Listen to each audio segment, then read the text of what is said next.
Secunderabad industrial area twin tech private limited के managing director PK Sharma ने बताया कि कोरोना महामारी में मध्यम वर्ग का व्यक्ति सबसे ज़्यादा प्रभावित हुआ है। उन्होंने कहा कि कोरोना महामारी में जब सरकार को फंड की आवश्यकता पड़ी तो सर्व समाज ने बढ़ चढ़कर हिस्सा लिया और पीएम फंड में डोनेशन दिया। आज हमारी कंपनी बंद पड़ी है, बिजली के बिल उल्टे सीधे आ रहे हैं, हम इन बिजली के बिलों को कहाँ से भरें। आज सर्व समाज परेशानी में और सरकार का किसी से कोई मतलब नहीं है। सरकार को फंड की आवश्यकता पड़ी तो शराब के ठेके व तहसील रजिस्ट्रार खुलवा दिए ताकि फंड की पूर्ति होती रहे। कोरोना महामारी में सरकार ने जनता को बीच मझधार में छोड़ दिया है। गाजियाबाद से सिटी न्यूज़ के लिए विशाल रावत की रिपोर्ट। मेरा नाम पीके शर्मा है। मैं twin tech India private limited में मैनेजिंग डायरेक्टर के पद पर हूँ। मेरी factory Sikandrabad UPSIDC industrial area में स्थित है और ऑफिस ग्रेटर नोएडा में। इस महामारी के बीच में जो कोरोना का इफ़ेक्ट हुआ है, ऑफिस पिछले 1.5 महीने से बंद पड़ा हुआ है और फैक्ट्री को भी हम बहुत लिमिटेड मैन पावर के साथ ऑपरेट कर रहे हैं। इस महामारी में जो सबसे ज़्यादा पिसा है वो मिडिल कैटेगरी का आदमी है।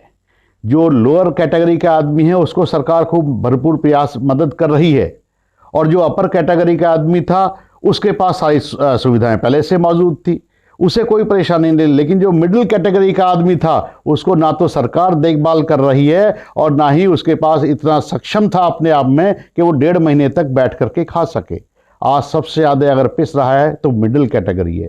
इसी तरह से एमएसएमई जो स्मॉल स्केल इंडस्ट्रीज़ होती हैं, जैसे मैं बैठा हुआ हूँ, आज हम लिमिटेड मैन पावर के साथ फैक्ट्रियाँ चला रहे हैं। सभी को राशन देना हमारी जिम्मेदारी बनती है और जिम्मेदारी राशन देना अपने एम्प्लॉयज़ की ही नहीं है।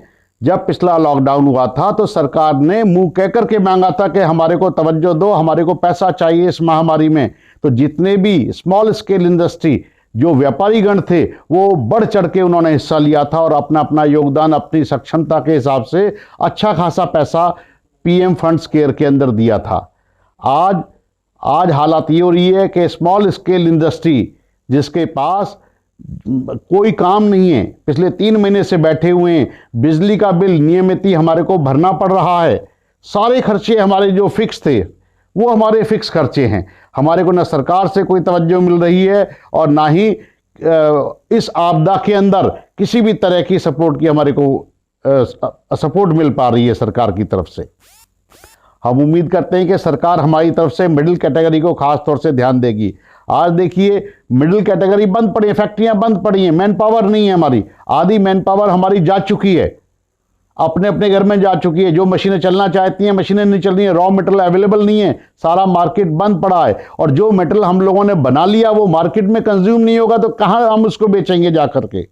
और केवल इतना ही नहीं है, इस महामारी के अंदर सरकार को जब लगा कि मुझे पैसे की बहुत सख्त ज़रूरत है, उसने 2 मिनट में दारू के ठेके खोल दिए। अपनी इनकम की उन्हें पूरी ख्याल है कि हमारी इनकम बढ़नी चाहिए। अपनी इनकम उन्होंने चालू कर दी दारू के ठेके खोल करके। अपनी इनकम उन्होंने चालू कर दी कि रजिस्ट्रियां चालू खोल दो ताकि इनकम ऑफ सोर्सेज बढ़ती रहे। एक इंडस्ट्रियलिस्ट क्या करे? उसके पास रॉ मटेरियल परचेज करने के लिए रिसोर्सेज अवेलेबल नहीं है। जो पैसे थे वो सारे खर्च हो चुके, मार्केट में रॉ मटेरियल नहीं मिल रहा और अगर फिनिश प्रोडक्ट पड़ा भी हुआ है हमारी फैक्ट्री के अंदर वो आगे बिक नहीं पा रहा है। तो आज हम बुरी तरह से टूट चुके हैं। हम सरकार से दरख्वास्त करते हैं कि वो किसी भी तरह से हमारे को सपोर्ट करे, कुछ फंडिंग करके करे और हमारी भी पीड़ा को वो समझे। जैसे वो गरीबों को सहायता कर रहे हैं वो हमारी भी पीड़ा को समझे और आए और हमारे को भी थोड़ा सा ऊपर कर। इसमें वैसे मेरा ये कहना है, आप देख रहे होंगे कोरोना काल में पहले ऑक्सीजन पे काला बाजारी हुई और आज देख रहे हैं ब्लैक फंगस एक बीमारी आ गई है, उसकी दवाई भी बाजार से गायब हो चुकी है। तो क्या कहना चाहेंगे? देखिए, ये अगर हम देखें ऑक्सीजन के ऊपर जो काला बाजारी हुई, मौके का फ़ायदा लोगों ने बहुत उठाया है। वो भी हमारे जैसे व्यापारी थे, मैं ये नहीं कह रहा कि वो व्यापारी नहीं थे। बहुत सारे लोगों ने इस लाइन के अंदर देखा कि ऑक्सीजन की किल्लत आ रही है, कंसनट्रेटर की किल्लत आ रही है, तो उन्होंने ज़बरदस्त यूज़ किए। लेकिन इस महामारी में हमने स्पेशली हमारी कंपनी ने GMDIC को, RM UPSIDC को एक वीडियो बना करके भेजा भी था कि आप हमारे को बड़े ऑक्सीजन के सिलेंडर दें, हम छोटे ऑक्सीजन के सिलेंडर में भर के फ्री ऑफ कॉस्ट प्रोवाइड करेंगे। हमारे पास रॉ मटेरियल था, और लेकिन कालाबाजारी ने भी हद कर दी थी। मैं कहता हूं ऐसे ये पैसा कभी किसी को पचेगा नहीं। ऐसी जो महामारी फैली हुई है, इसके अंदर लोग जान पे खेल करके इंजेक्शन्स की कालाबाजारी कर रहे हैं, ऑक्सीजन के सिलेंडर्स की कालाबाजारी कर रहे हैं, और कंसंट्रेटर की कालाबाजारी कर रहे हैं। ये बिल्कुल ही गलत है। ऐसे में सारे व्यापारियों को एक साथ आना चाहिए, और ऐसे लोगों को जो इस तरह की कालाबाजारी में लिप्त हैं, इनको अवॉइड करना चाहिए, इनको बाईपास करना चाहिए। आप देख रहे होंगे सरकार ने एक जो बच्चों के एग्जाम होने हैं बोर्ड के, उसके लिए तैयारी कर रही है एग्जाम कराने की। उसको लेकर के अभिभावक बहुत ज़्यादा चिंतित हैं, क्योंकि कोरोना महामारी, ब्लैक फंगस की बीमारी चल रही है। उस टाइम में सरकार एग्जाम कराने की तैयारी कर रही है, उससे अभिभावक बहुत ज़्यादा चिंतित और तनाव में है।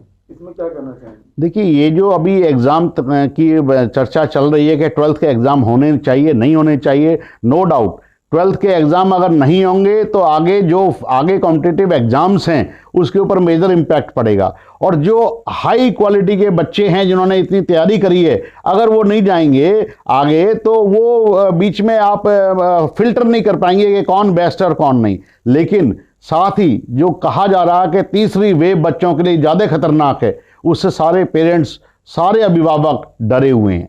ऐसे में वो बड़े कंफ्यूज हैं, क्या हमें एग्ज़ाम दिलाना चाहिए, या अब बच्चों का पहला करियर देखना चाहिए, या हमारे को बच्चों की जान की परवाह करनी चाहिए। तो अभिभावकगण बड़े कंफ्यूज हैं। इसके अंदर सरकार को सारी चीज़ें ध्यान में देखते हुए सबसे पहले तो वैक्सीनेशन का ख्याल करना चाहिए कि सारे बच्चों को वैक्सीनेट कराएं।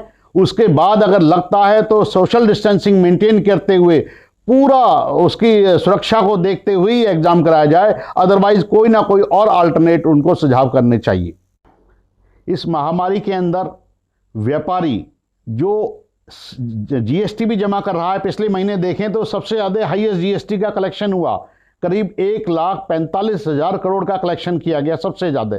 उसमें व्यापारी गणों का सबसे ज़्यादा योगदान रहा है। व्यापारी हमेशा इनकम टैक्स भी देता है, जीएसटी भी भरता है, और ज़्यादातर व्यापारी ईमानदारी से टैक्स भरते हैं। लेकिन हालात क्या है, 3 से 5-7% जो टैक्स पेयर हैं उनको वैक्सीनेशन की कोई प्रायोरिटी नहीं दी गई है। प्रायोरिटी वो नहीं बनी कि हाँ कैटेगरी वाइज होना चाहिए। चलो ये जो हमारे को एक किसान अन्नदाता दिखाई देता है कि किसान अन्नदाता है, लेकिन व्यापारी नहीं दिखाई देता कि ये आपको जो मैक्सिमम इनकम टैक्स आपके यहाँ पे रिटर्न फाइल होती है उसमें ज़्यादातर व्यापारी होते हैं। तो व्यापारियों को भी इनको एक रिजर्वेशन देना चाहिए था कि वैक्सीनेशन में इनको प्रायोरिटी दी जाए और सबसे पहले इनको वैक्सीनेट किया जाए, ताकि जो गवर्नमेंट की अर्निंग है वो कंटिन्यू बनी रहे। आज कई व्यापारी हमारे संगठन में हमारे से छोड़ के चले गए कोरोना की वजह से। उनको कोई सपोर्ट नहीं है सरकार की तरफ से। तो ऐसे व्यापारियों की तरफ सरकार को कुछ ना कुछ अपना सहयोग करना चाहिए। धन्यवाद।